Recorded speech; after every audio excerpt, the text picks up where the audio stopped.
श्री गणेशाय नमः। नारायण नारायण। कार्तिक मास महात्म्य कथा अध्याय 11। एक बार सागर पुत्र जलंधर अपनी पत्नी वृंदा सहित असुरों से सम्मानित हुआ सभा में बैठा था। तभी गुरु शुक्राचार्य का वहाँ आगमन हुआ। उनके तेज से सभी दिशाएं प्रकाशित हो गई। गुरु शुक्राचार्य को आता देखकर सागर पुत्र जलंधर ने असुरों सहित उठकर बड़े आदर से उन्हें प्रणाम किया। गुरु शुक्राचार्य ने उन सबको आशीर्वाद दिया। फिर जलंधर ने उन्हें एक दिव्य आसन पर बैठाकर स्वयं भी आसन ग्रहण किया। फिर सागर पुत्र जलंधर ने उनसे विनम्रतापूर्वक पूछा, हे गुरुजी, आप हमें यह बताने की कृपा करें कि राहु का सिर किसने काटा था। इस पर दैत्य गुरु शुक्राचार्य ने विरोचन पुत्र हिरण्यकश्यपु और उसके धर्मात्मा पौत्र का परिचय देकर देवताओं और असुरों द्वारा समुद्र मंथन की कथा संक्षेप में सुनाते हुए बताया कि जब समुद्र से अमृत निकला तो उस समय देव रूप बनाकर राहु भी पीने बैठ गया। इस पर इंद्र के पक्षपाती भगवान विष्णु ने राहु का सिर काट डाला। अपने गुरु के मुख से इस प्रकार के वचन सुनकर जलंधर के क्रोध की सीमा न रही।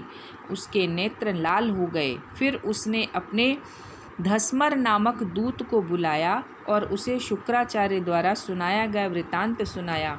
तत्पश्चात उसने धस्मर को आज्ञा दी कि तुम शीघ्र ही इंद्रपुरी में जाकर इंद्र को मेरी शरण में ले आओ। धस्मर जलंधर का बहुत आज्ञाकारी एवं निपुण दूत था। वह जल्द ही इंद्र की सुधर्मा नामक सभा में जा पहुंचा और जलंधर के शब्दों में इंद्र से बोला, हे देवता धाम, तुमने समुद्र का मंथन क्यों किया और मेरे पिता के समस्त रत्नों को क्यों ले लिया? ऐसा करके तुमने अच्छा नहीं किया।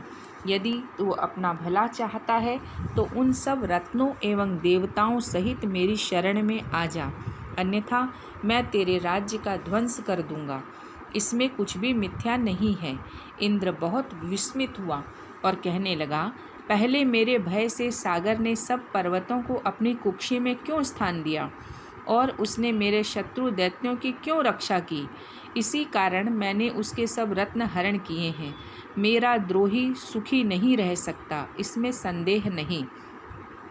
इंद्र की ऐसी बात सुनकर वह दूत शीघ्र ही जलंधर के पास आया और सब बातें कह सुनाई। उसे सुनते ही वह दैत्य मारे क्रोध के अपने ओष्ठ फड़फड़ाने लगा और देवताओं पर विजय प्राप्त करने के लिए उसने उद्योग आरंभ किया। फिर तो सब दिशाओं पाताल से करोड़ों करोड़ों दैत्य उसके पास आने लगे। शुंभ निशुंभ आदि करोड़ों सेनापतियों के साथ जलंधर इंद्र से युद्ध करने लगा। शीघ्र ही इंद्र के नंदन वन में उसने अपनी सेना उतार दी। वीरों की शंख ध्वनि और गर्जना से इंद्रपुरी गूंज उठी। अमरावती छोड़ देवता उससे युद्ध करने लगे। भयानक मार काट हुई। असुरों के गुरु आचार्य शुक्र अपनी मृत संजीवनी विद्या से और देवगुरु बृहस्पति द्रोणगिरी से औषधि लाकर जिलाते रहे। इस पर जलंधर ने क्रुद्ध होकर कहा कि मेरे हाथ से मरे हुए देवता जी कैसे जाते हैं? जिलाने वाली विद्या तो आपके पास है। इस पर शुक्राचार्य ने देवगुरु द्रोणाचार्य से औषधि लाकर देवताओं को जिलाने की बात कह दी। यह सुनकर जलंधर और भी कुपित हो गया और फिर शुक्राचार्य जी ने कहा, यदि शक्ति हो तो द्रोणगिरी को उखाड़कर समुद्र में फेंक दो, तब मेरे कथन की सत्यता प्रमाणित हो जाएगी। इस पर जलंधर कुपित होकर जल्द ही द्रोणगिरी पर्वत के पास पहुंचा। अपनी भुजाओं से पकड़कर द्रोणगिरी पर्वत को उखाड़कर समुद्र में फेंक दिया। यह तो भगवान शंकर का तेज था, इसमें जलंधर की कोई विचित्रता नहीं थी। तत्पश्चात ये सागर पुत्र युद्ध भूमि में आकर बड़े तीव्र गति से देवताओं का संहार करने लगा। तब द्रोणाचार्य जी औषधि लेने गए तो द्रोणाचल को उखड़ा हुआ शून्य पाया। वह भयभीत हो देवताओं के पास आए और कहा कि युद्ध बंद कर दो, जलंधर को अब नहीं जीत सकोगे। पहले इंद्र ने शिवजी का अपमान किया था। यह सुन देवता युद्ध में जय की आशा त्याग कर इधर उधर भाग गए। सिंधु सुत निर्भय हो अमरावती में घुस गया। इंद्र आदि सब देवताओं ने गुफाओं में शरण ली।